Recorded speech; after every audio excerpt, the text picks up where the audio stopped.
two, one. Hello, ladies and gentlemen, and welcome back to another exciting film journey here on Delusions of Grandeur. I am one of your hosts, but today we are going to be going on about a film that my fiance Tammy decided to uh, go on about, and this she chose to do the original. Well, why don't you tell us? The original Pete's Dragon. And Pete's Dragon was a story that was let's see, let me do this. Okay, so uh the original story was by S.S. Field and Seton Miller, um and Malcolm Marmerstein. The movie is directed by Don Chaffey, and it stars Sean Marshall, Helen Reddy, Jim Dale, Mickey Rooney, Red Buttons, Shelley Winters, Jane Keane, Jim Backus, Charles Tyner, Gary Morgan, Jeff Conway, Cal Bartlett,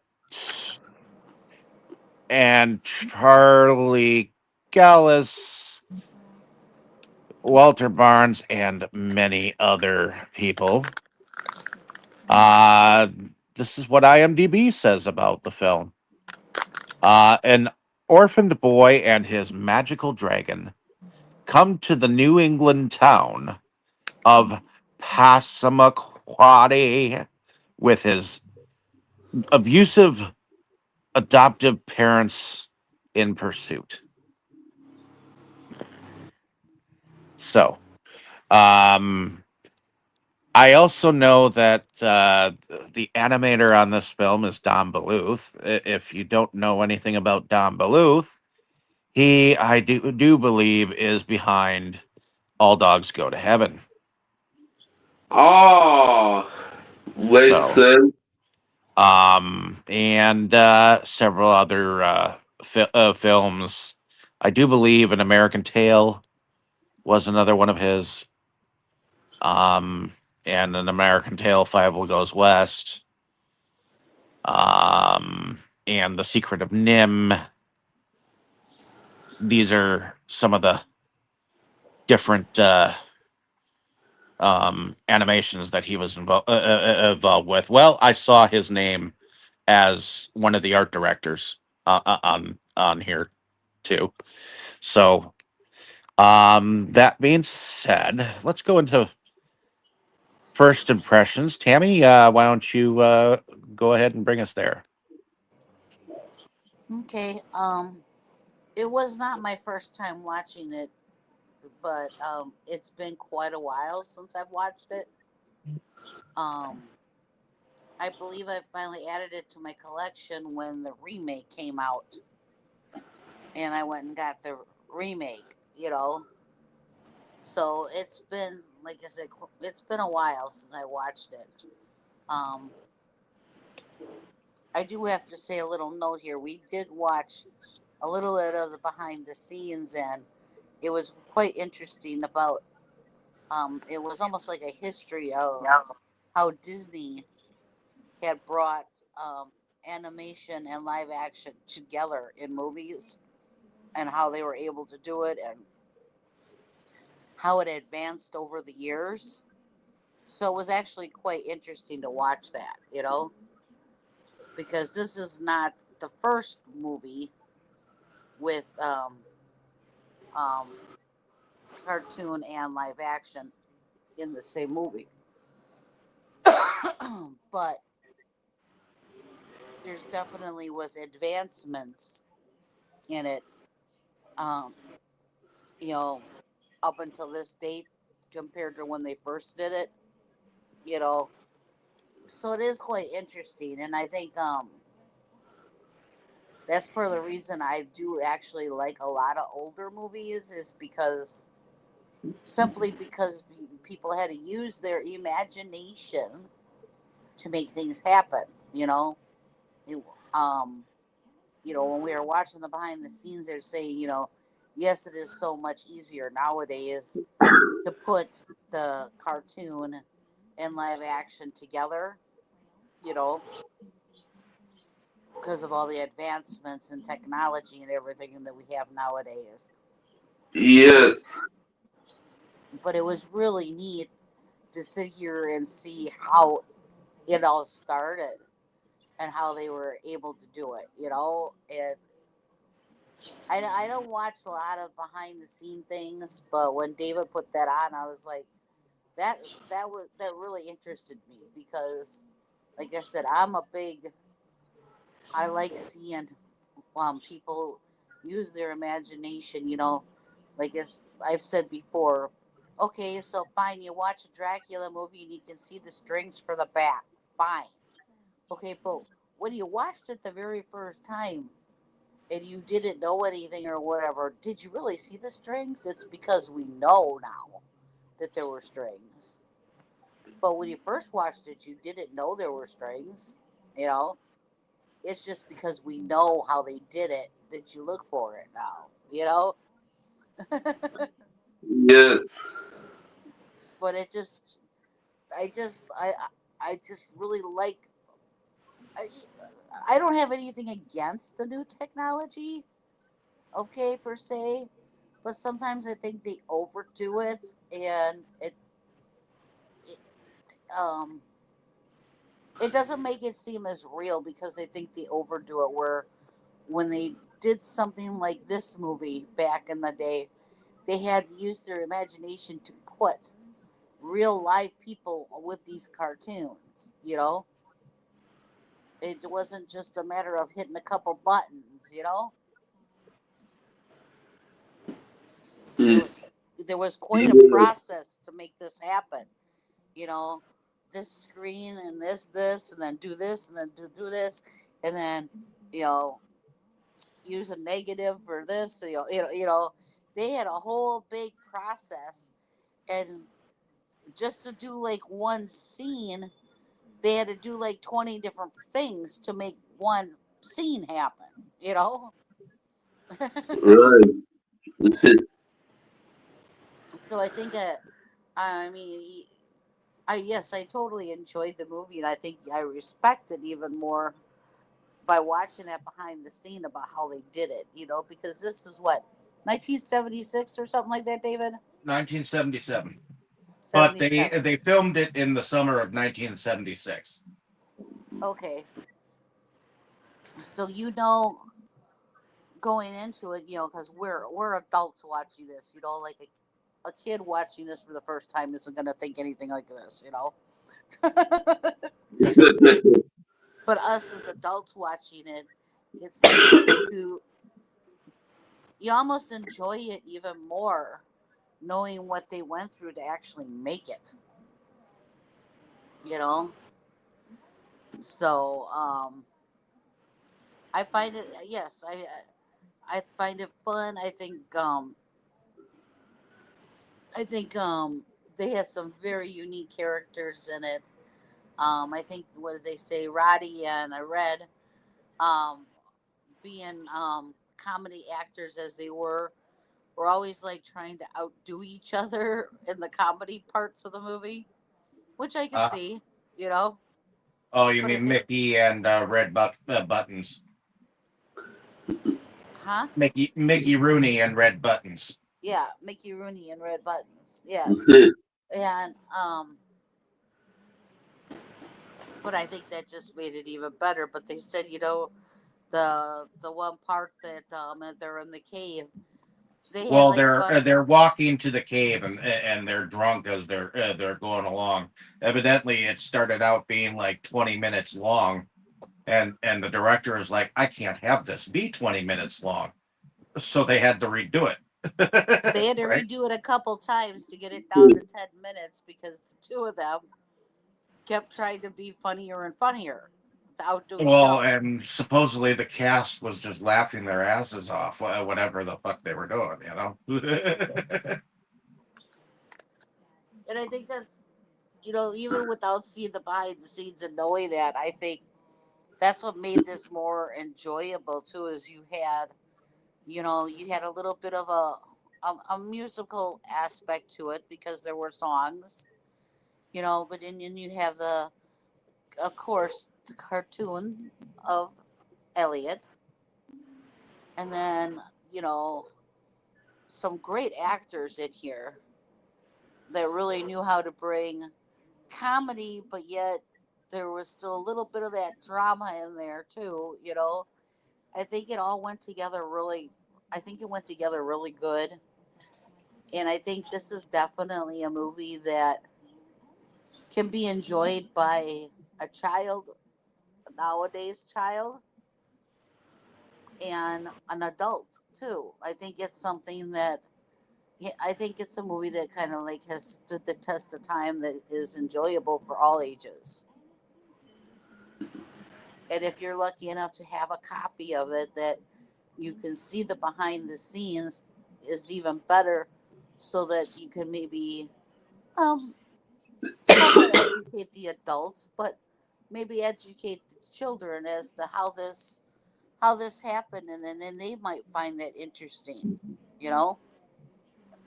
So Yes.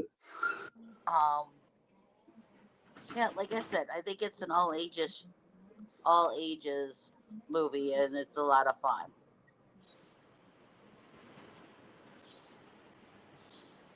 Okay. So how about you, Boris? Was this your first time?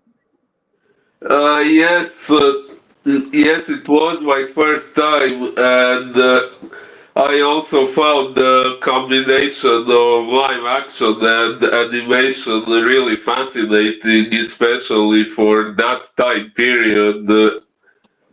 Uh, the whole atmosphere of the movie somewhat reminded me of that Disney movie I picked a while ago called Darby O'Gill and the Little People, except this one doesn't contain a freaky moment. uh, but yeah, for the most part, I enjoyed this movie. I just found the very ending a little disappointing, and but okay, I guess that's not too bad. But there is Oh, one because the major. dragon had to leave. Well, not only that he had to leave, but that he had to leave permanently. Like he couldn't even come back to Passamaquoddy to visit Pete again. Like there wasn't even uh, they didn't even provide a reason why he couldn't visit him. Mm, Well, I think the his reason was provided. It's just it's the fact that the Pete his no longer needed him. right, his job was done, Hmm. and it was uh, time to move on. I mean, earlier in the movie, and this is spoiler alert. Um, Pete alleged that he only comes to people when they need him. Okay, he is basically a dragon that shows up when you're probably a child and you're fucking lonely as fucking fuck. So, um, and I think that was a time. I mean, Pete is a very young kid. He obviously seems to be a loner. Well, he wasn't. It was he. Elliot wasn't there just to be his companion because he was lonely. He actually watched out for him, protected him too. You know, Mhm. and I think that's where Elliot seems to go, is not only to protect, not only to be a companion to a child that he's going, but because the child not only needs his companionship, but needs his protection, and needs his guidance, even as haphazard as Elliot's guidance is. But because Elliot, as you saw during the movie, has no Yeah, problem he has no he problem causing problems. yeah, he he definitely did his own fair share of help.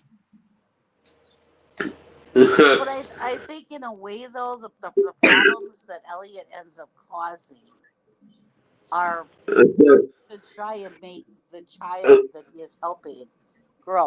oh, oh yes, that reminds me of yet another major head scratcher this movie left me with. Like, if Elliot was so powerful, and at the very beginning when the Gogans were chasing Pete, why didn't Elliot do more to stop them? Why did he even allow them to abuse him as much as they did before he ran away? Or or even when he did start running away, why did he even allow them to chase him? Why didn't he physically incapacitate them somehow? Well, because Elliot probably wasn't that way, you know. I mean, he Well, uh, he he was trying to keep as invisible as possible to anyone that mattered. Okay. well, later on he was able to demolish an entire school because one teacher was a bitch. So why couldn't he do something about those assholes at the beginning?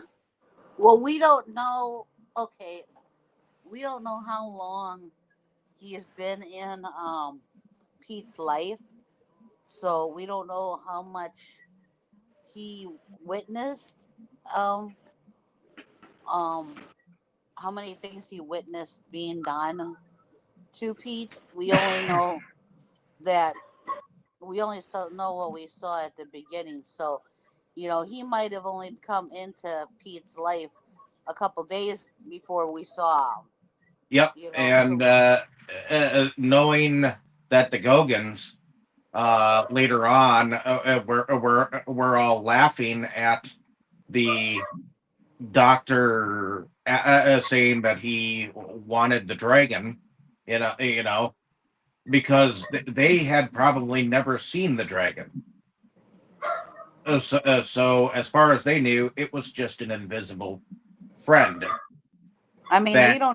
they don't even realize what happened at the beginning when they got knocked into the mud. They don't even realize how that happened. So, I mean, the Gogans are these redneck people who act like they're uneducated as shit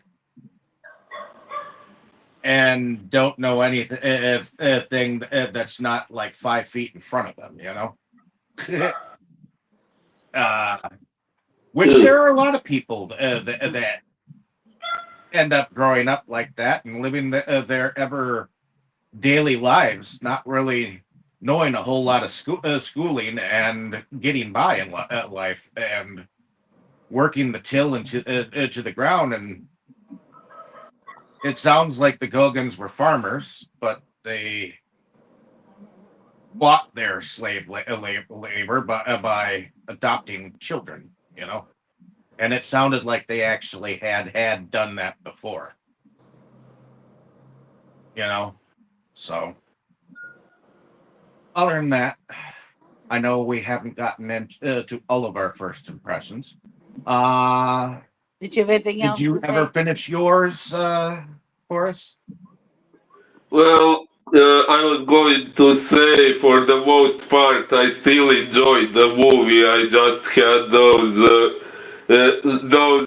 two issues with it. This confusion about the beginning and mixed feelings about the ending. But other than that, it was really interesting. Okay. Well, I'm not sure when I first saw this movie, but I know I saw this movie like early on in my childhood, and I've seen it maybe a couple times since, and I know that I picked it up. I'm not sure when, But I know I also picked up the remake at one point in time too. Um, and I like both for different reasons. Which next week we'll be doing the remakes, so I'll save my commentary for that for next week. But that being said, I enjoy this for its time. I remember the dunce cap specifically whenever I remember this movie, because that was an old form of torture that teachers would do. They'd stick you in a corner and put this like triangular hat on you, and it was kind of like a timeout moment. You know, it was a moment of shame. And I believe a dunce means that you're a dummy. You know, Yeah. like if you've ever, I mean, it's an old school language. It was a slang. It was kind of a bad terminology for someone who won't make much of their life. You know, Yes. so that I mean, if you had any uh, confusion about what that word meant, that's pretty much what it means. At least I think so, right, Tammy?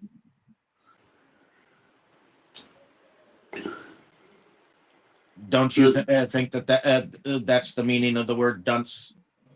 I guess. You're a dummy. You're not gonna move any further in life. You might as well be known as the class clown. You know.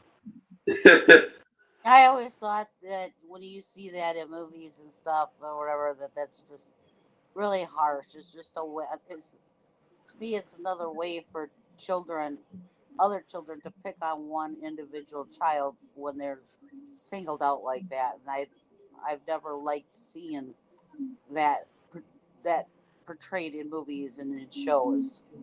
Well, I know when I was a kid, I had a teacher that put a box around my desk, which that was shameful. You know, I mean Right. I that. think whenever any of that is done, it's wrong because especially kids are cruel, and you don't need to give them a reason to be cruel. And that's what to me is what these things are doing is giving other children more ammunition to be cruel to one child. You know, they don't need any more ammunition. They can do it just fine on their own. Yeah, it's a form of physical abuse, and I think that the school marm was a bitch, basically. Oh yes. But she kind of deserved. So she kind of deserved getting scared by Elliot later on. Yeah, I think Pete was kind of stupid for trying to stop Elliot in that moment. He should have he should have allowed him to eat her alive. No, no, no. Elliot would, Remember, but see, Elliot's not mean like that. He wouldn't have eaten her anyways. and besides, this was a Disney movie. It was meant for kids and meant for families. The only thing I wish is when Elliot broke through the wall of the school, I wish he would have made himself seen, Right. not just the outline of him breaking through the wall, Well, not yeah, just the outline. I wish you would have made himself visible at that moment. and Well, then at have least, himself go back to being invisible once he'd shown himself a at moment. least he did the goods to now. Because the more that people see the dragon, the less people are going to be afraid of him. You know, Yes. even though the people are superstitious to begin with of Passamaquoddy. But I don't think Elliot really wanted people to be afraid of him. I think he kind of wanted a little of both. He knew that he was a dragon, but I do think that he was an absent-minded dragon.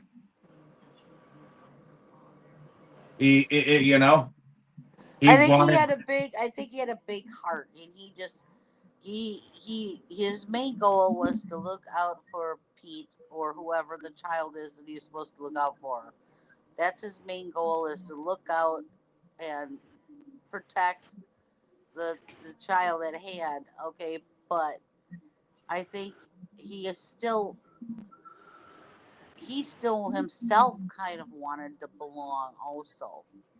Well, in a sense, Elliot is kind of like Drop Dead Fred, in a sense. Um, Oh, interesting comparison. Partially because he's an invisible friend. Well, he can turn himself visible. That's the only difference. But But when he is invisible, he creates nothing but problems. yeah, I mean that's the comparison, you know.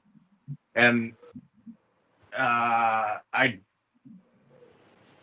everybody always thinks of everybody like Drop Dead Fred would get his kids in trouble, you know, and Elliot just Yes. so happens to be bumbling enough that he accidentally ruins many things, and Pete gets the blame. You know, he gets the blame for the wet cement getting footprints in it. He gets blamed for the horse cart and buggy that goes away. He gets blamed for the eggs that get smashed. He gets blamed for a lot of shit.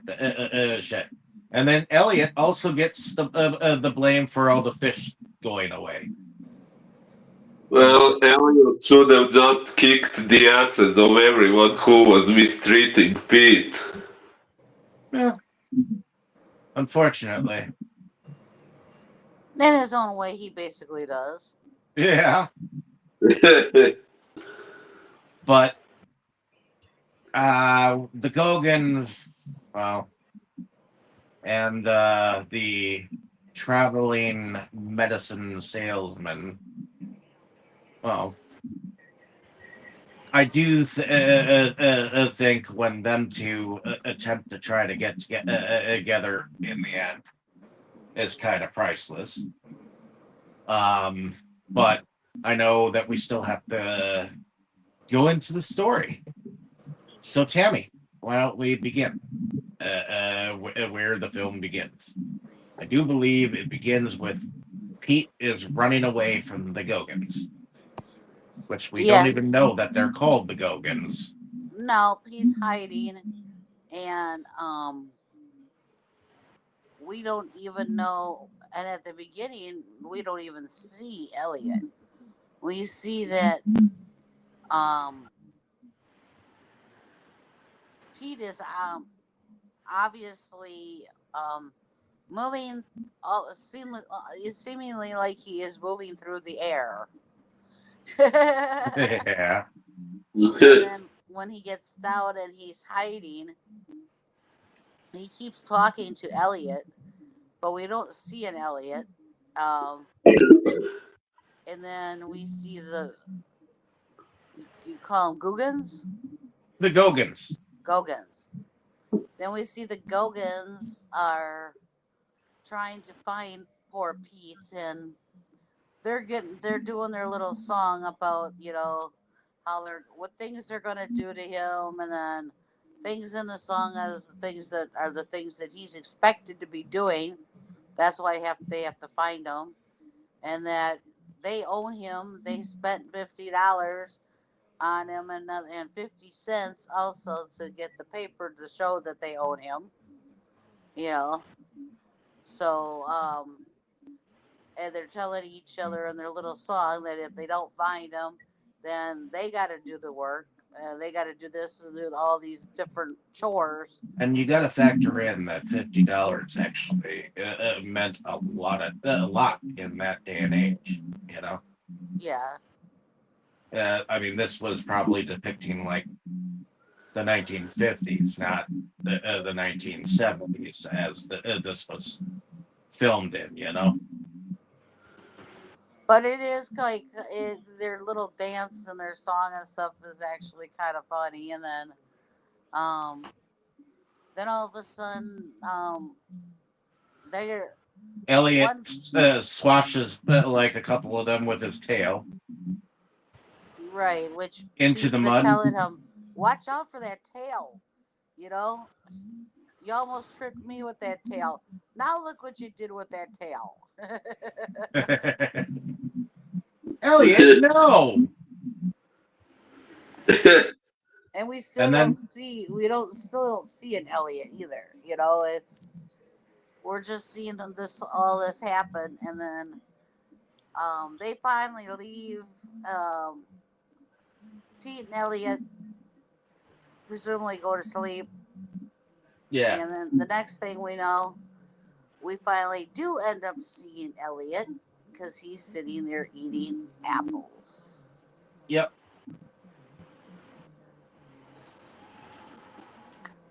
So him And and Pete end up eating a breakfast of apples, and I like this part because he fires up an apple, and it's like he has a hot apple, you know.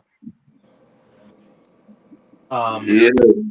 And then they travel on the road and find a sign that says the name of the town that they're about to find themselves in, and that would be Passamaquoddy.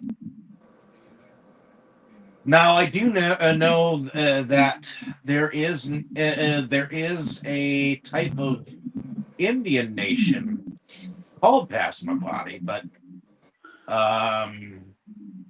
apparently Passamaquoddy is a fictional town that Disney made up, and apparently, I think the writers behind it. And at the time, studios were not very big on locations, so all of this was done, in fact, in the back lot of a Disney studio. They actually used a lot of straight photographs and used a process that we learned about called sodium screen testing, which is basically a backdrop of a yellow light, and then they were able to take the yellow light out and use it like a green screen or a blue screen. And sometimes they were actually able to take the backdrop of a projected moving screen up against a real actor. they did say that they um did make they made the boats, and they made the harbor. They filled Yeah, an area with water. They made the harbor. But for the most part, yes, they used backgrounds and they used buildings and stuff that were already there. Um, because they had the right feel for a small town that were on the back lot. yep, But they did actually make some things for this. yes. So to make it seem like they had this irreverent seaside town,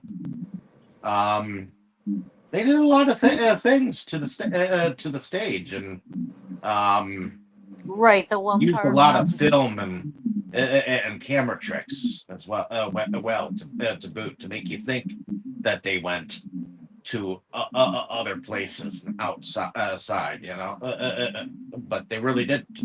I think Everything I think seemed to he said be, when they did the lighthouse, they made it look smaller. They made it smaller, and yeah, it was the basically waves. a miniature. So when the waves were hitting, it seemed more, yeah. Aggressive. So there was a lot that went into this to the train die. But that being said, they are now heading into the town of Passamaquoddy. What happens next? I think Elliot. Elliot happens. Elliot happens. I mean, he walks by and taps on the white picket fence going by, and when Elliot walks by, the whole darn fence caves in. It just goes right down the line, just right where Pete had hit it, and it was so cute that then you don't see Elliot, but you see the fence going. Flipping over and all that jazz, and then you see him see the footsteps in the cement, and then you see the horse getting distracted. Which nobody can explain. That the poor guy that was doing the cement is just looking at the cement like, where did that come from? And we're really talking eggs slay because there's a dude that walks by, and technically, the guy is like following is doing his regular walked path of holding all of these eggs on top of each other, and he just so happens to trip into the mayor, which the mayor is played by Jim Backus, which, if you know anything about Jim Backus, he was Professor Howell on, I do believe it was Gilligan's Island. Yes. And he is also the voice of Mr. Magoo, the cartoon Mr. Magoo. So if you know anything about the cartoon of Mr. Magoo, as I do, that is a voice that you don't unhear. So, but anyways, he bumps into the mayor, and then all the town's folk basically blame the boy, and including the school teacher, and Elliot goes and puts her hem of her underneath part of her dress against the, puts it around a nail, and poor Pete tries to undo it in time, and he doesn't. Unfortunately, it comes right straight off. So she's not only flustered when she turned around, she basically outrightly tells him he's a pervert. Well, that too. He's a pervert and all that jazz. So I guess he's already placing a target on his forehead by every townsfolk in town because of Elliot.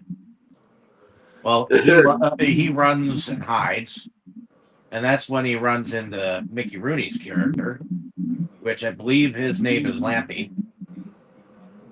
The old screamer.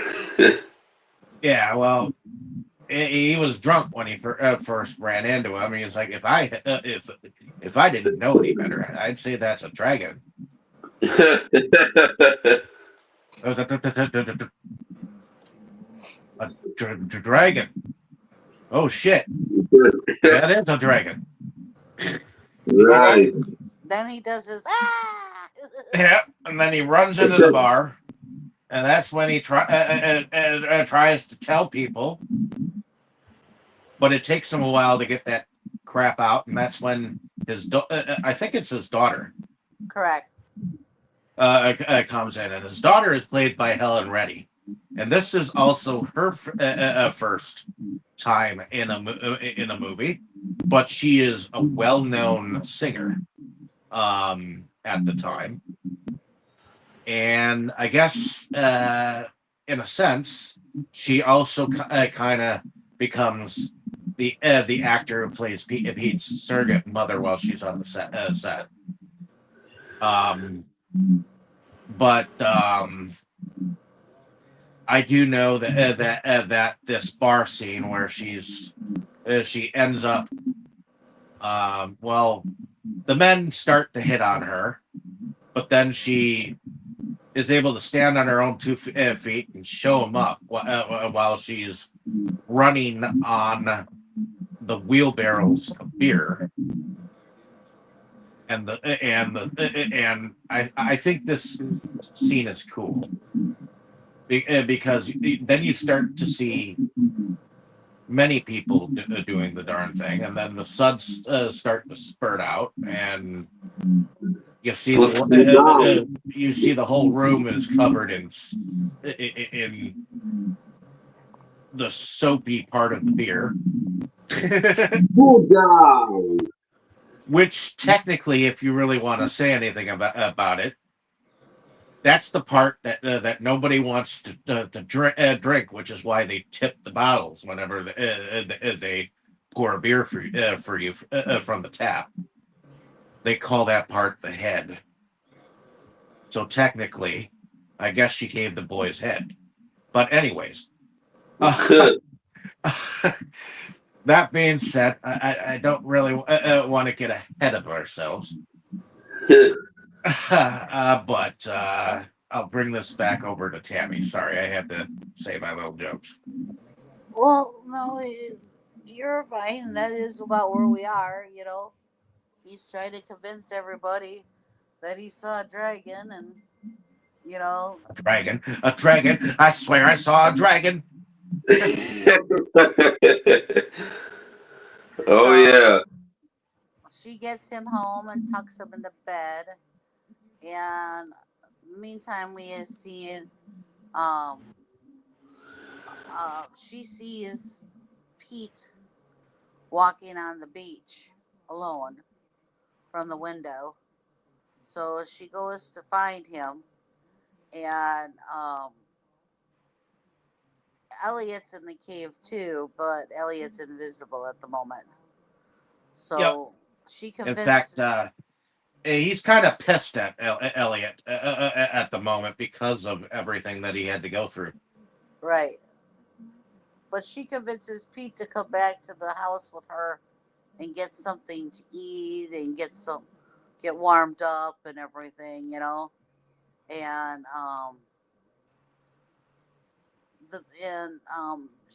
he's trying to tell her that Elliot does exist, and she's just taking it in stride as That he's got a invisible friend that he likes to talk to. Right. Which is fine with her, at least for the meantime. And she basically just wants to give him a bed for the night. Correct. So that he's not out in the cold. And she realizes, that in talking with him that he's basically an orphan, and she realizes that he was sold to these undesirables, and they're looking for him, and he doesn't want to go back because they had abused him and made him do all the work and everything, So she's trying to protect him because she doesn't think he should be back in that environment either, Nope. So she decides the next day. Well, in their talkings, he sees a picture, and she lets him know that she was supposed to be married, but it's been a year now, and he is considered lost at sea. Yep, and she calls this guy Pa. That's in the picture, and he basically takes the picture to Elliot, if I remember correctly, so that he can search for him. Or is this not at that point in time? I think the next day he asks her if he can, and she goes along with it because she still doesn't believe that there's really a dragon. So she's like, okay, he's trying to make me happy because I'm trying to do something for him, type of a I thing, don't you think know. many people believe in his dragon story No, at no, this moment. Right. no, but I But think she's amused by it, and I think, like I said, she she goes along with it because she's looking at it. He's trying to make her happy because she's watching out for him, you know. And if I this makes also him think happy, I also think the same day that Pete came into town, so did the doctor come into town. right? That's That the doctor. And yes, that particular doctor, I believe his name is Jim Bates, I think. Wasn't it Doctor Terminus? Well, yeah, Doctor Terminus. That is his name. But in real life, his name I think is Jim Bates. I think, and he was an actor in the Carry On movies, which I guess he's a British actor, comedian, singer.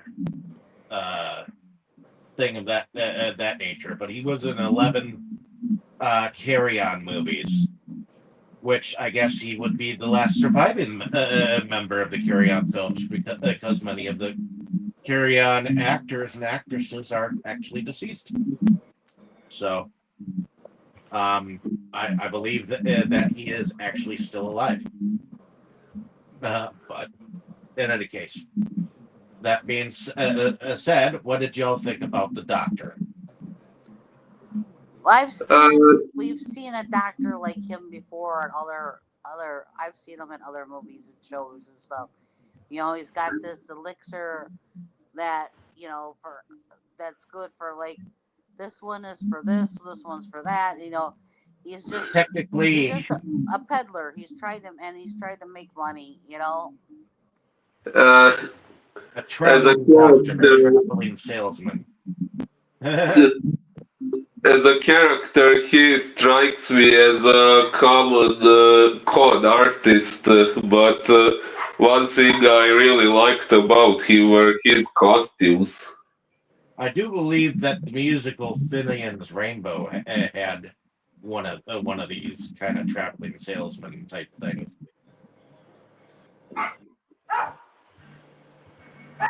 But in any case, that being said, what did you think about? And Red Buttons is the character name of his assistant. The one that gets so scared of Elliot. But he ended up being the person to convince the townspeople that his ailments were workable. So he put on several disguises to help sell the Doctor. Yes, that was. I thought that was quite a fun and unique scene with the whole little skit and the dance and the song and everything, and he could never get the name of the town right. So Passamaquoddy, Passamaquoddy, Passamaquoddy. Right. Quaddy Mapassam.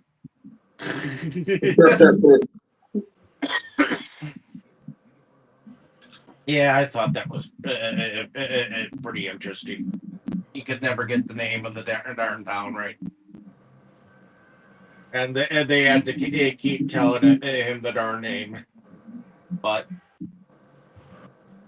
ultimately, he was able to make a little bit of money in the town. But then one of the things that helped the story along is that they learned about the existence of the dragon. And it just so happens that Dr. Terminus has a book all about what dragon parts will do for this kind of healing. So there's a song about dragons and their parts and how much gold that these parts will make and what they will do to the dragon. What did you think about that song?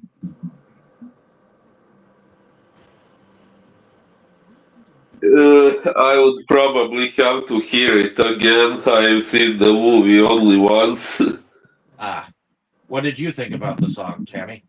I thought it was funny, and they're flipping through the book going, his teeth can do this and his scales can do this. And they're piecing them apart, Yeah.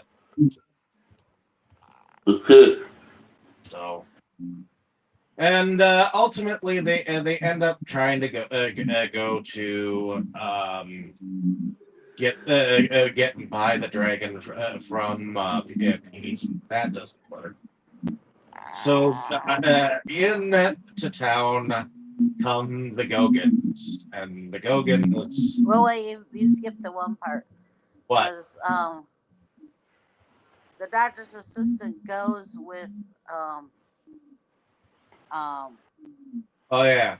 they go to the cave. That's what we were talking about at the beginning. They go to the cave because he wants to show them that the dragon really does exist, Yes. So, and poor Elliot gets his first taste of alcohol, which ends up scaring the two fumbling drunks. But that proves that the dragon really does exist, Yes. Right. In the Right. meantime, Pete goes off to school for his first time. Yeah, and she's trying to convince him to go to school because she's like, you don't want to be like the Gogans, and he's like, well, no, and she's like, well, then you need to go to school, and while he's in school, Elliot evidently decides to start ringing the bell, and he goes out there to try to stop him from ringing the bell, but then he gets accused of ringing the bell, which is like, how could he be the one that was ringing the bell when he was the one that went out there because the bell was ringing? Correct, but the teacher didn't realize that to begin with, and she thinks she's lying about the dragon. So Right. she basically slaps the backs of, or did she ask him to have open palms or on the back of his wrists? On the back of his hands. Okay. She told him to put his hands out with the palm down, I believe. Now, this was a form of discipline to teachers of that time. Okay. Teachers were allowed to spank and discipline the children while they were at school. Yeah. At one point in time, they were given that kind of authority. I mean, they were able to stick rulers down your back just to get you to straighten up. They could do all kinds of things just to make you Honestly, it often makes me wonder how come children never ganged up on such teachers to overpower them physically and prevent them from doing that. because children weren't allowed to do that, and if you did that kind of a thing to a teacher, you got jail time. Trust me. Well, strength is in the numbers. Strength is in the power of the authorities that have power over you. So, unfortunately, at this point in time in the history of at least our country, you were allowed to abuse the children to mold them into what they were going to be. That is basically the gist of it. Yeah, but what I And mean parents is, were okay with this because it gave them character. it's And to be fair and honest, it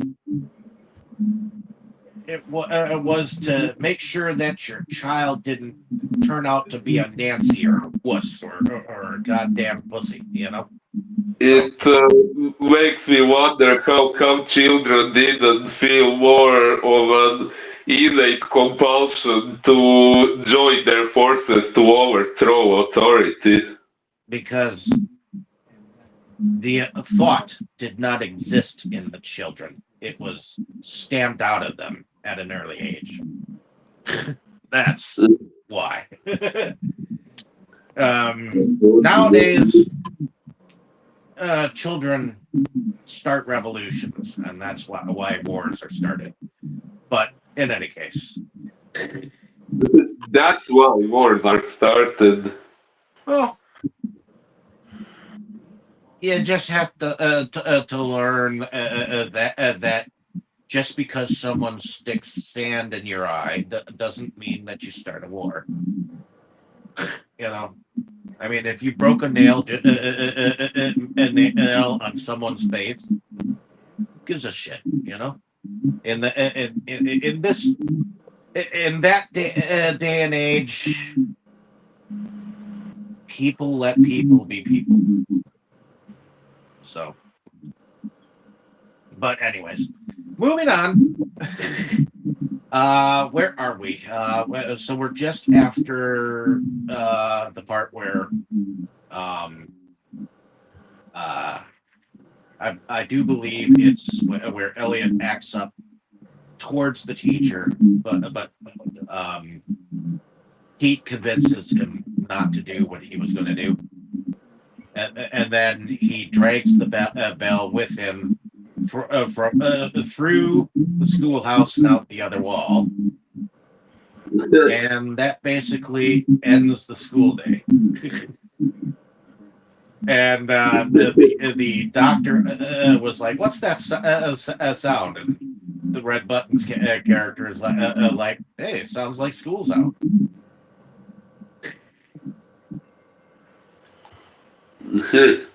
And the kids running by were like, "Pete's dragon basically destroyed the school." Wasn't that amazing? Well, I would love if my actual dragon destroyed my school when I was in school. But Right? that Same never here. happened, and I had to deal with school. So Throughout my whole school education, pretty much I wished someone would burn the school down. do you kind of wish that you had a dragon that destroyed your school, Tammy? No, no. Oh, you didn't hate Really? school that much? Well, you gotta figure the years that I still lived with my mother, going to school to be was a way to get away.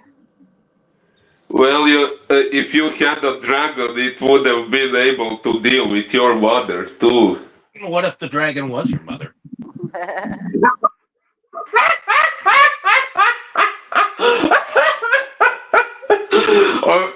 Okay, I'm sorry. I just this reminded me of an inner joke, and that's why I laughed like an idiot now.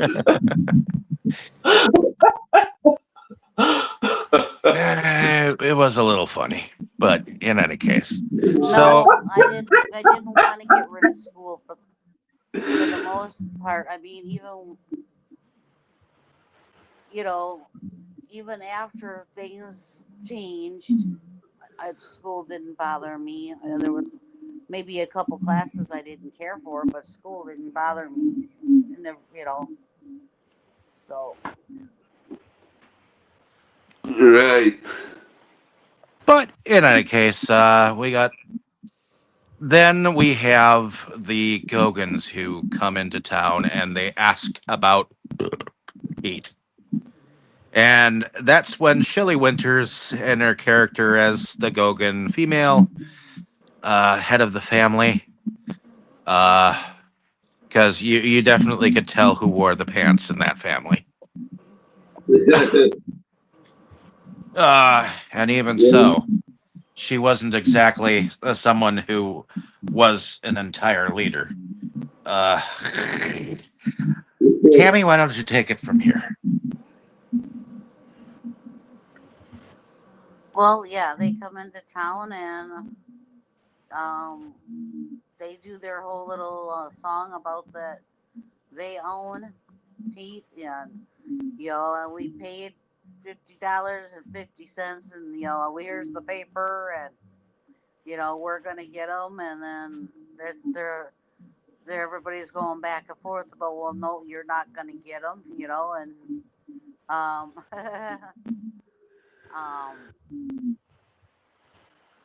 then in true Elliot fashion, Elliot disrupts everything, and they end up going into the water, the Gogans, and then our good doctor decides he's going to team up with the Gogans because he wants the dragon and they want Pete. But they still don't believe in the dragon, but they go along with it because they want to get Pete. So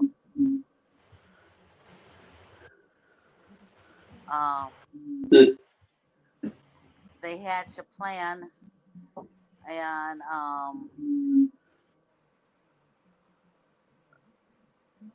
as to how they're going to capture this dragon, which nobody ever sees, but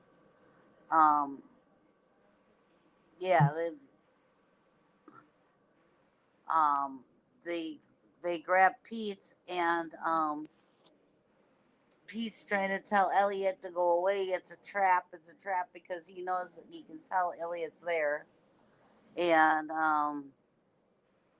they do end up trapping Elliot, but Elliot still hasn't made himself known. You can just see that he's there because of what the bedding and stuff they dropped on him.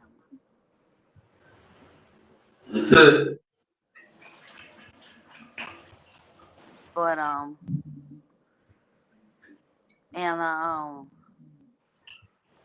they're trying to get Pete into this burlap sack, I believe it was, to try and take him away. And the whole time he was yelling for Elliot, and Elliot the whole time is trying to get away. And the doctor's sitting there ready to fire a not torpedo, but a harpoon at Elliot. Even though he still can't see him. He can still see the shape of him. So you got the whole thing going on while they're trying to the Gogans are trying to wrangle Pete. Yeah, they're trying to the doctor's trying to fire the harpoon, and everybody's all trying to do everything. It's quite a commotion. Yes, it is.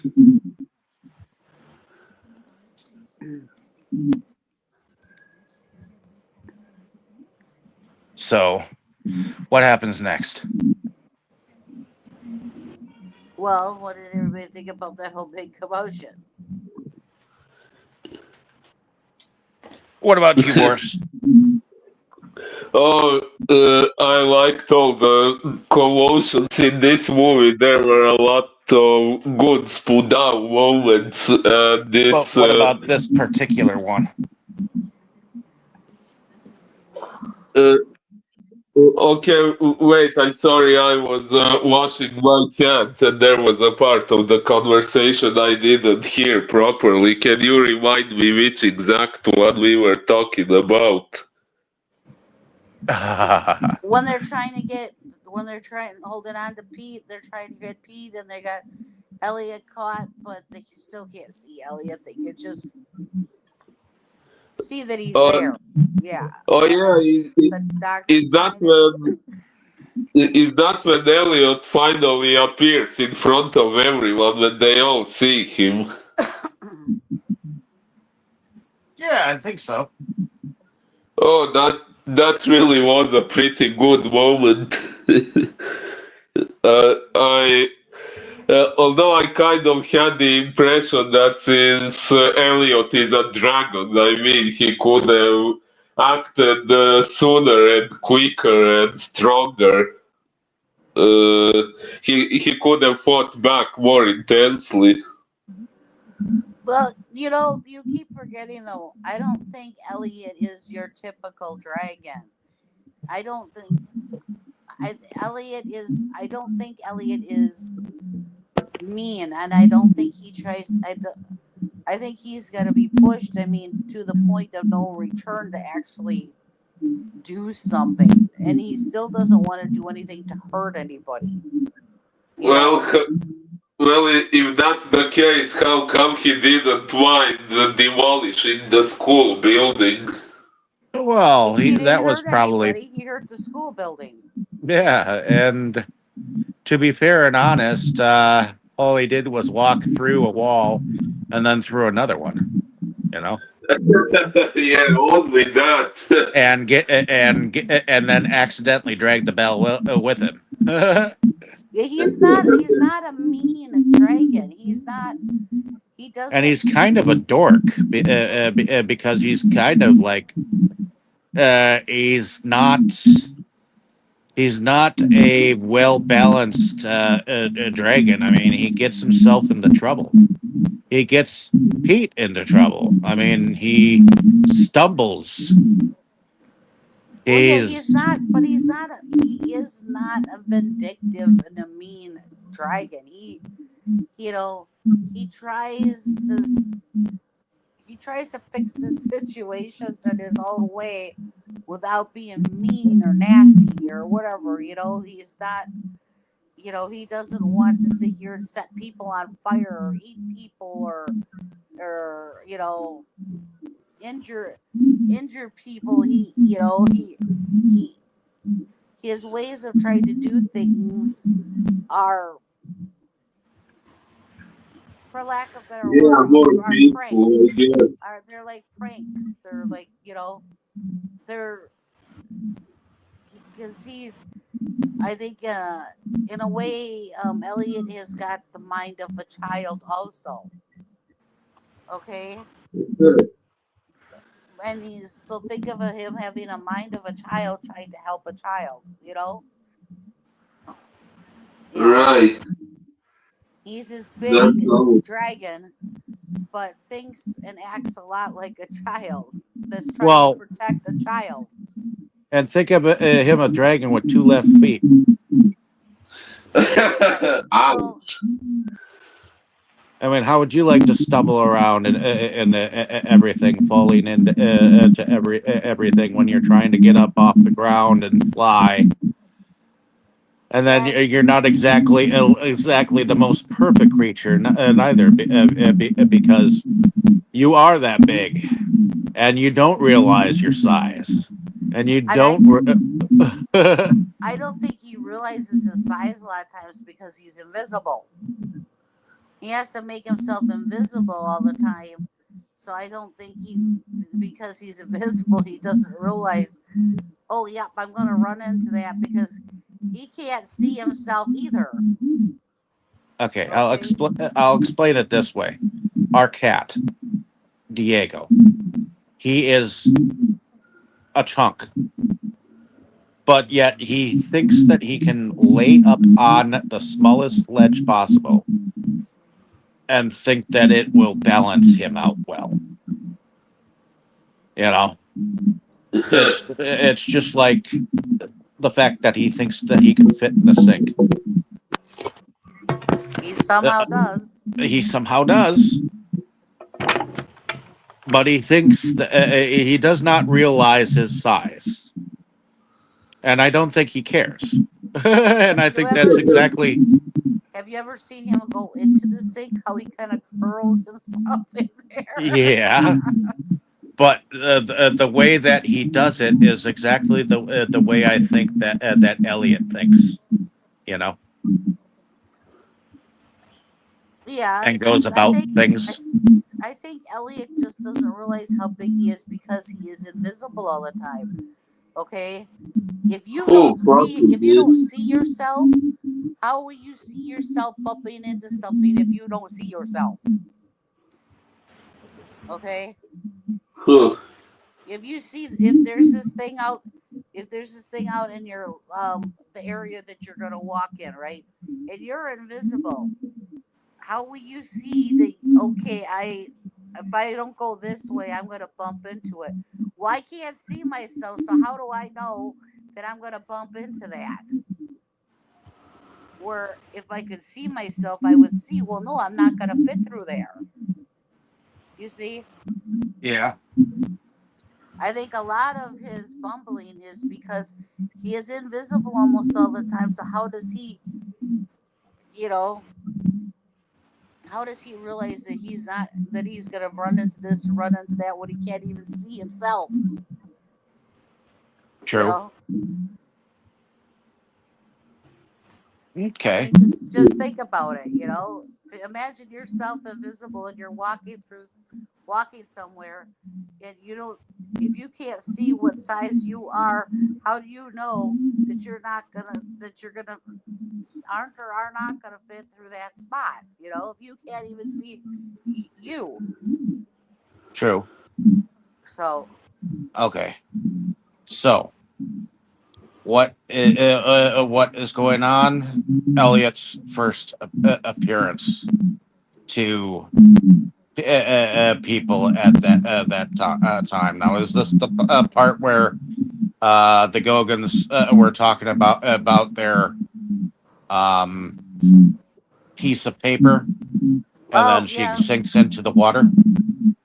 well yeah, she no, we're past all that. Okay, We're we're at the to the kid. part where they're at the boathouse. Yes, where they've kidnapped Pete, Okay, yeah, they or they're kidnap trying. Pete, They're trying to kidnap Pete.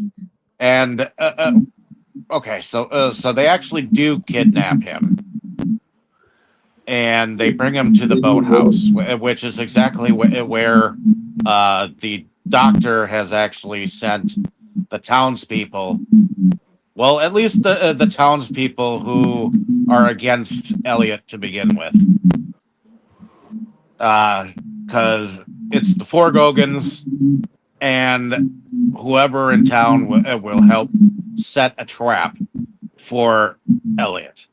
So they bring this big ass net and a few other smaller nets in order to set a trap and a signal so that the nets will drop. And when they do, they also brought a harpoon that Right, apparently the only way to to fire it is by lighting the wick. right. Okay, so yes, they've already got him snared, but he still has not made himself appear yet. You can only see his shape. Well, yeah, and his shape doesn't exactly look exactly like how Elliot appears to us, animated wise. It seems like the shape that's underneath that net is quite bigger than the actual animation of Elliot to me. Yeah, like he's drawn to look benevolent to us, but apparently, based on how they describe him to them, he looks rather menacing. Yeah, Yeah, because you can't see him. It's just his shape. He looks very menacing underneath all that. I mean, because he's underneath all that, but he's, Yeah, we but know. for some reason, to me, it doesn't even look like Elliot's under there. Like something bigger is, to me. Right. Uh, but that might be some kind of mechanical thing in order to help them make it look like they did catch him. You know. Right. So, I do think that they did have to stretch the imagination a little bit for that scene. Yep. But eventually, Elliot does reappear for people, and I do like the fact that it's Red Buttons that was sent to get the dragon to begin with, and he just drags his ass to the boathouse. you know, Right. and then they try to catch him, and because of Pete's voice, he is able to get out from underneath all that and escape, and then also overcome the Gogans, because the Gogans didn't realize that Elliot was real up Right. until this point. And Even they were scared. they go and try and take off with Pete, and she drops into like some tar or whatever, and she's still trying to Well, hold before him. she drops into the tar, she tries to show him that piece of paper, and Elliot just burns it with Yep. his fire. So no longer does she have any proof. Right. And then the doctor tries to fire the thing, and it ends up wrapped around his ankle, so he goes flying. yeah. Right. And then, So but then Elliot does a really magnificent thing, because the storm brews, and it goes to knock down this electrical pole, and it was going to fall on all these townspeople. And Elliot stops it and protects everybody. And then everybody also, everybody while all this was going on, yes, Helen Reddy's character, I forget her name, Nora. Nora, yes. Okay. Her pa is evidently on the ship with the captain that's trying to get into port. And right, the lighthouse that Lampy controls goes out. So he's trying to get a dry wick into the whole thing. And this is all going on while Pete's getting kidnapped. Right. And so Elliot protects all these townspeople, and they realize that he saved them. He protected them, So now they have a totally different thought of him. And so Elliot and Pete take off to the lighthouse to go and help at the lighthouse in the storm, because the ship is trying to come in. The lighthouse light is not working, and then that's when everybody sees Elliot, and Elliot's trying to get this wick lit, and he's in a confined space, and he's trying to get up enough oomph to make this fire while he's in this confined space. And it's hard for him to get out because his big butt is stuck in the stairs, so it's kind of squeezing his lung capacity. But he is able to, number one, appear to Nora so that she sees him.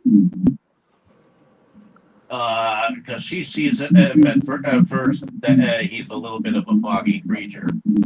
But then she opens up the door and she's like, "You're really real."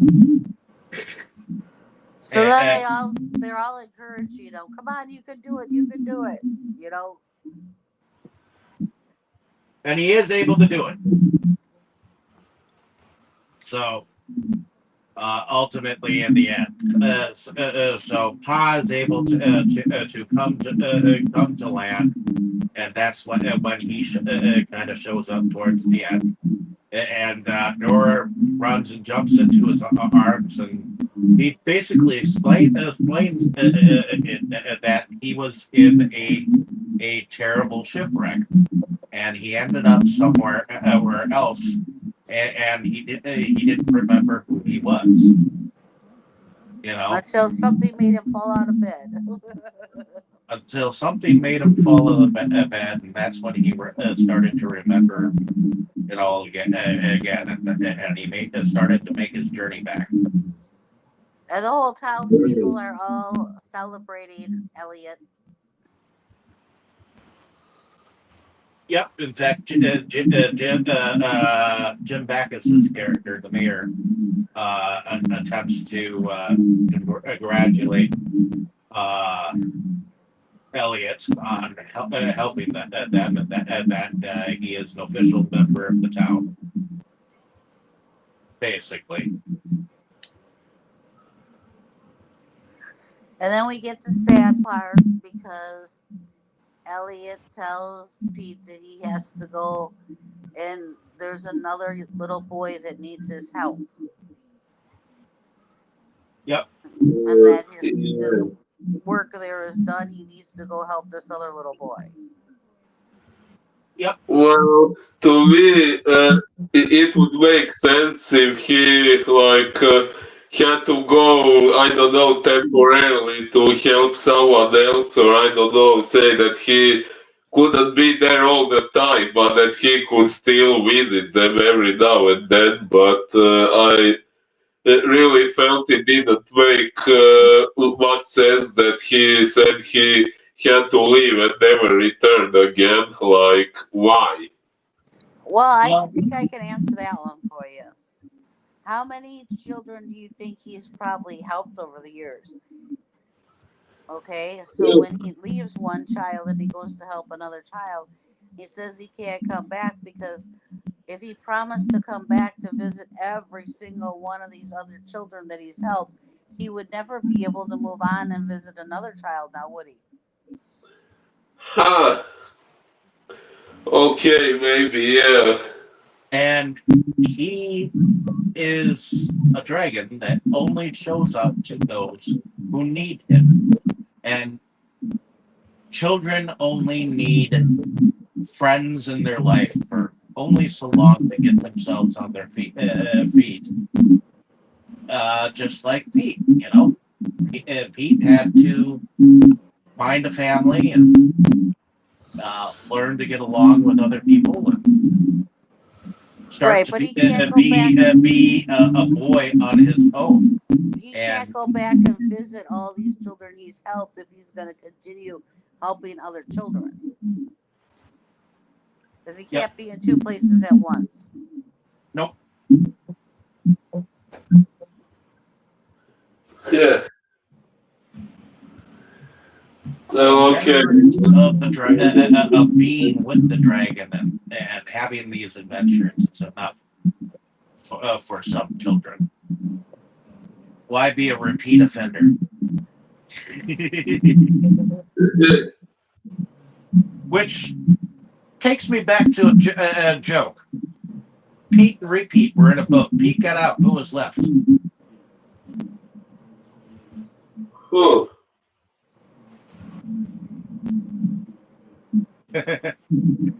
Wait, I'm sorry, I didn't actually get the joke. Well, listen to it. Pete and repeat were in a boat. Pete got out. Who was left? Repeat. Pete and repeat were in a boat. Pete got out. Who was left? Now I see. Anyways, sorry. Had to pull that one. That one was an old school schooler that people used to try to get me with. Every time you say repeat, the person would just repeat it again. Nice. Just like You're not. You're not supposed to spell I cup. To spell what? Spell I cup. I'm sorry, I still didn't understand. Spell I cup. Bell I cup. Yeah. Spell the word I cup. Uh, ICUP. Ah, I see. You're not supposed to spell it because then you're saying that you see people pee. So, but in any case, just like you're not supposed to hold your tongue and say apple. I think I know what that would lead to. Or hold your tongue and say, my father was born on a pirate ship. Hold your tongue and say Uh, my father was born on a fire ship. it. Nice one. Were you ever shown these as a kid? English is not my first language, so we didn't have those exact jokes, but we had some similar ones in Croatian. Ah, well, you get to show some jokes to your friends that they probably never seen before now. So, in any case, that being said, I think we're at the end of everything. So, let's talk about production. What did you think about production, knowing that most of this was filmed on a studio or in a studio, built within a studio? Oh wow. Well, I think the production was really good, especially for the time period. The mixture of live action and animation is really good. Well, if you had seen like the behind the scenes of this to show you a little bit more about what they did, I mean, there was a lot that went into this production that was brand spanking new at the time, but also used on some of their earlier short films, including some of their earlier stuff with like Mickey and Minnie Mouse, shit like that, you know. So, which, yeah, is that pretty much it? Then what you thought of the production? I guess. Okay. If you want to add anything, thing before we move on here, we will. But heading over to Tammy, what were your thoughts on production? Well, I thought production was awesome, especially since we were able to watch those behind the scene things and see how it was done and everything. It's, you know, the imagination and ingenuity and everything that it took to do this. And yeah, for the most part, it was done on the back lot. But I mean, there's a lot of movies that were were done on the. That's why there's a lot, you know. Yeah. But yeah, I thought it was really good. I mean, like I said, you know, for those of you who weren't able to watch the behind the scenes thing like we did, I'm sure you still got to appreciate um, the that you mixing the animation along with the live, you know, with live people was still something that was still, you know, still pretty new at the time, and you got to appreciate that it was not easy to do. It wasn't just something that you could hit a button like nowadays, you know. So Yeah, nowadays you could do stuff with AI.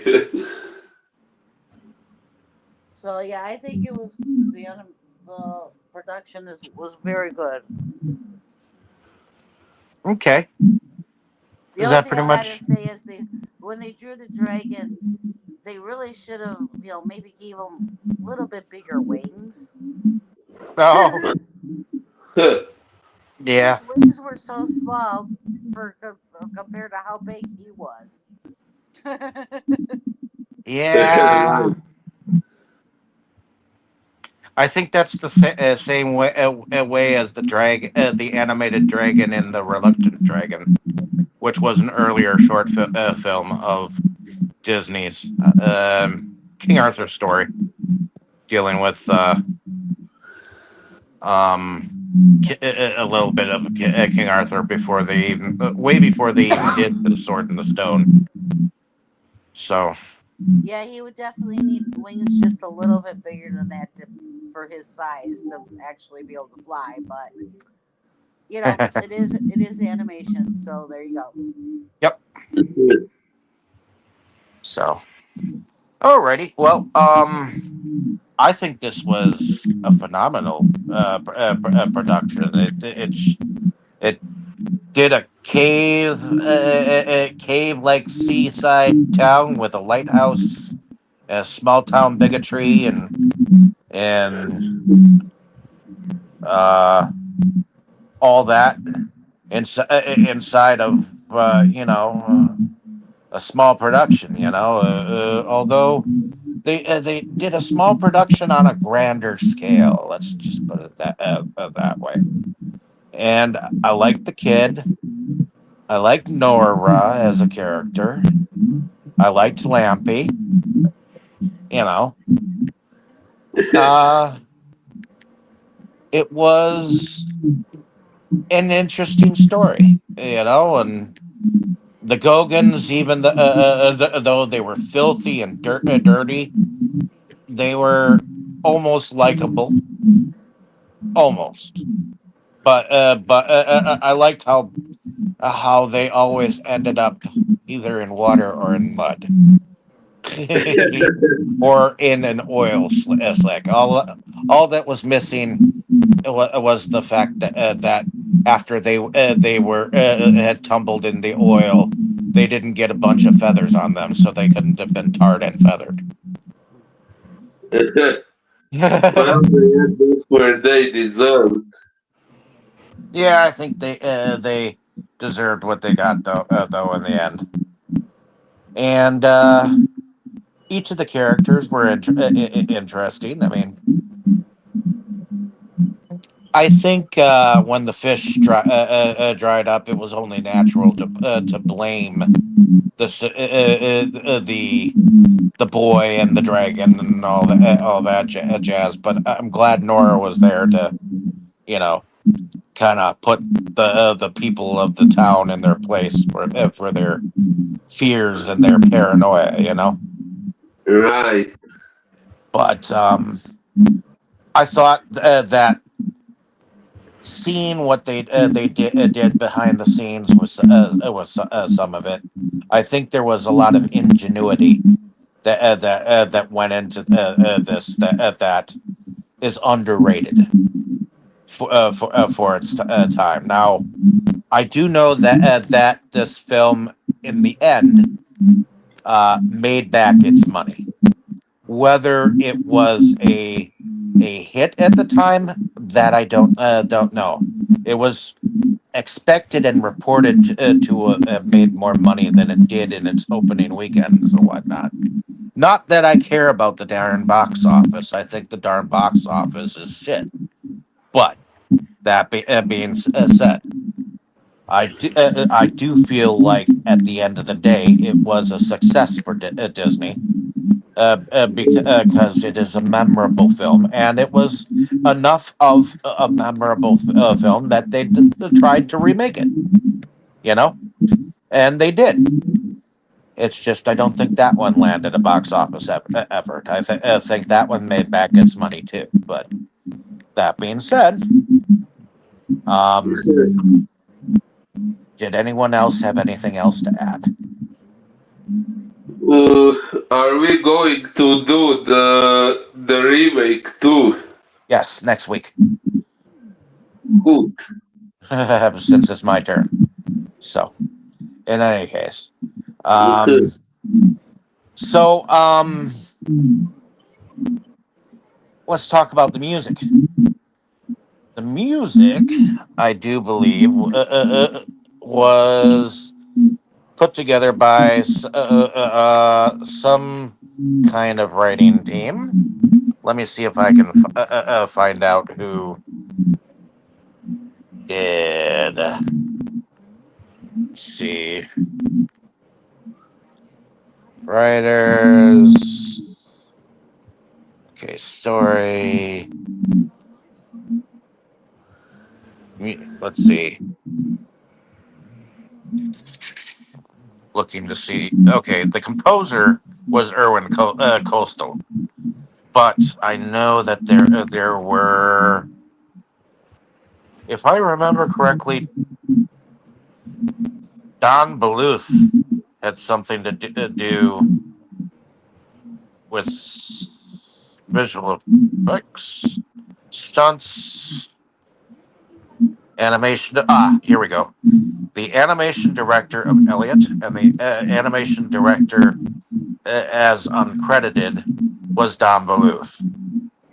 But there were character animators and layout artists and animation editors, uh, all kinds of other kinds of people. That it looks like there were a lot of people that had something to do with the creation of Elliot.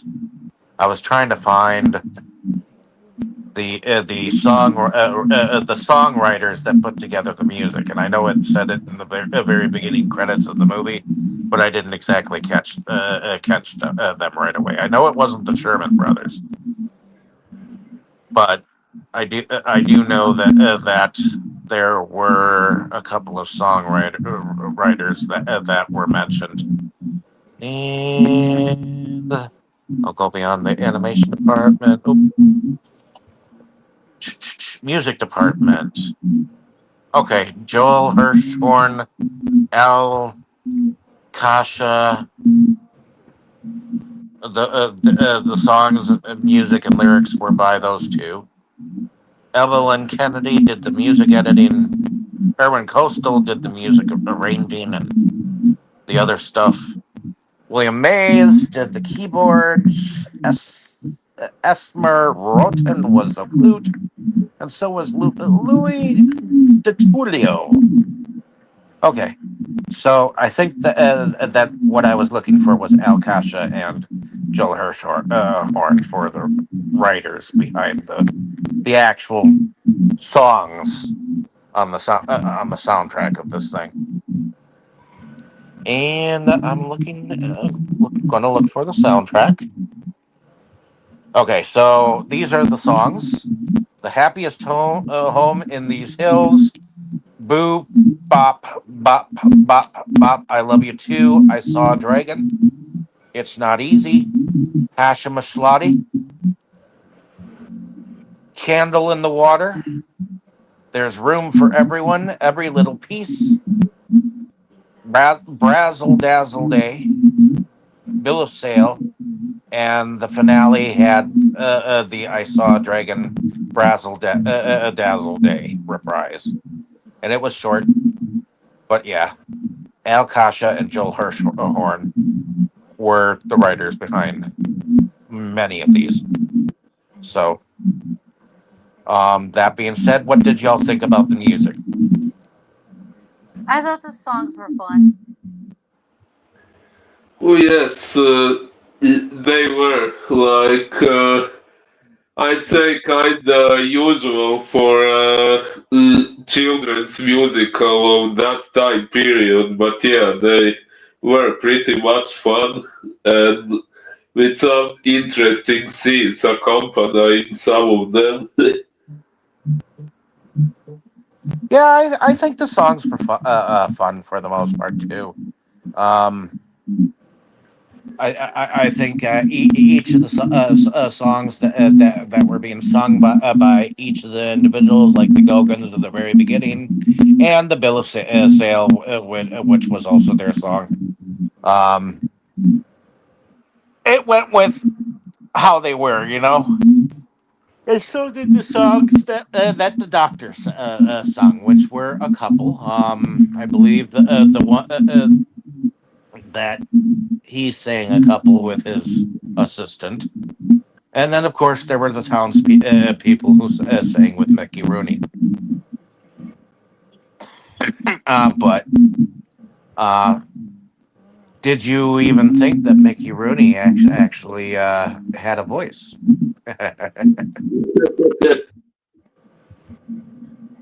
But I think, in any case, I'm used to seeing Mickey Rooney younger. In fact, just the other day, we were watching a version of the Adventures of Huckleberry Finn, where he played a very young Huckleberry Finn.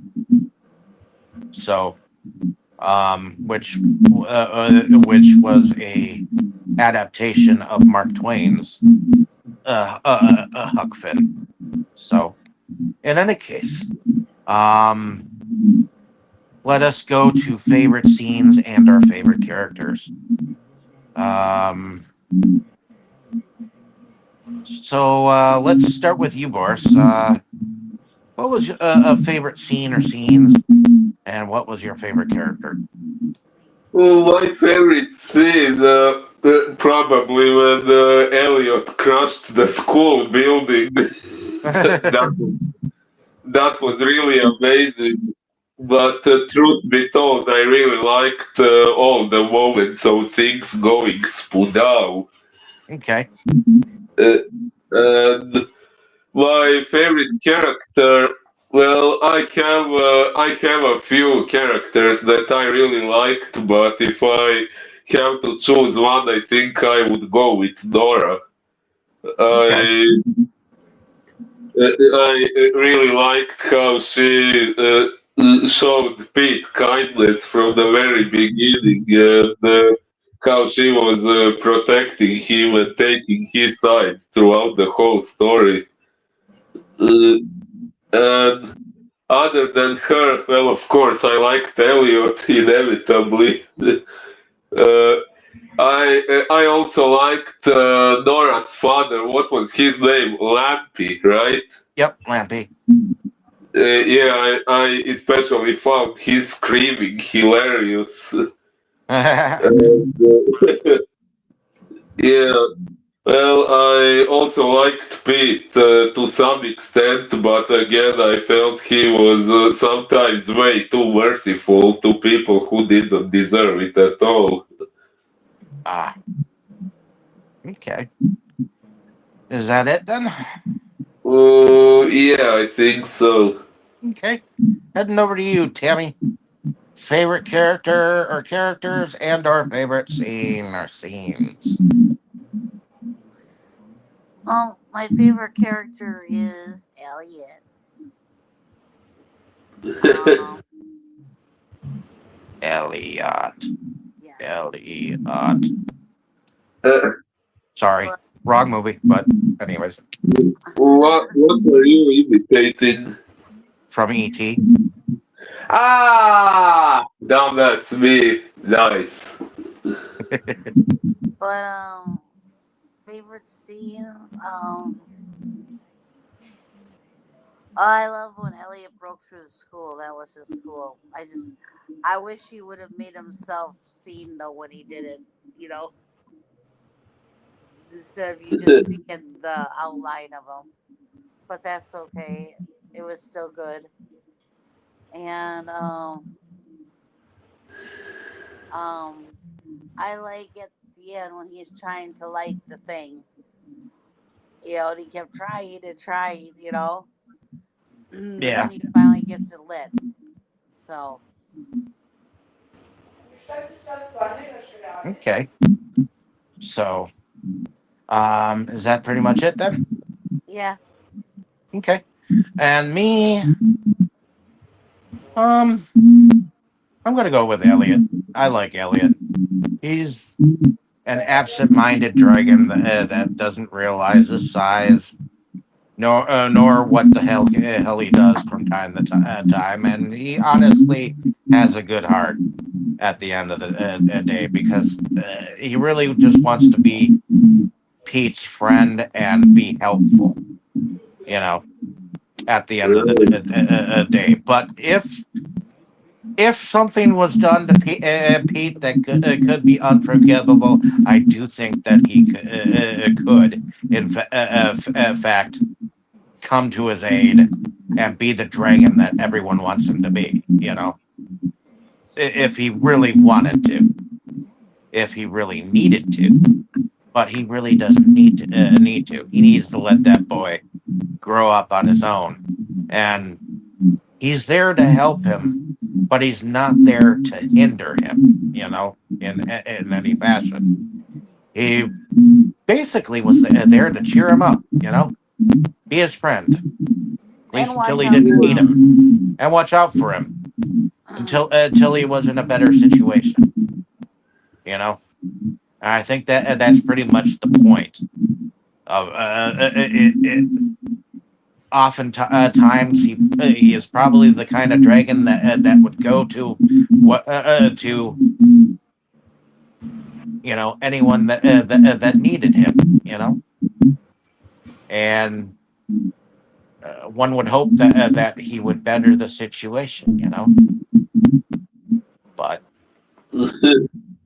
in any case, as far as favorite scenes go, I do like the whole crashing of the school. Everybody wants their school destroyed.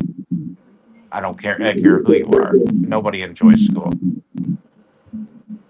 Not to that extent where you can be overly jumping for joy because you just want to be in the next class and learn everything that you fucking want to.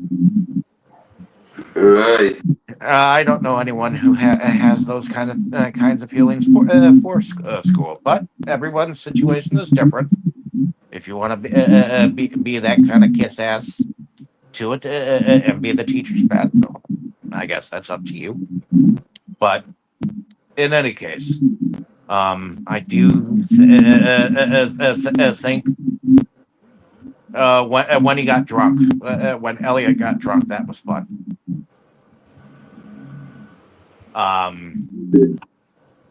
And when he took care of the Gogans, that was classic. So, the fact that he was netted, and just by hearing Pete's voice as he was carried out of the boathouse, you know, that made him want to escape even further, and the townspeople weren't able to get the best of him, and I think that was great. So, other than that, did anyone else have anything else to add? Oh, I like the moment when we heard an owl hooting. Ah, okay. Hoot hoot. Of course you would. Sorry. But who is asking? Anyways, everyone, I think we are now at the end of our discussion. So hopefully you have enjoyed our discussion. If you didn't see the movie, go out and see it. Pick yourself up a copy, have it in your collection, and come back and let us know what you thought of our discussion, what you thought of the movie, whether we got it right or not, or whether you agree or disagree, or whatever. But if you do come and message underneath, I'm sure one of us will respond back in kind. But in any case, like, share, subscribe, and hopefully we'll see you come back next week and listen to us here on Delusions of Grandeur. Everyone say good night. Good Good night, night. everyone.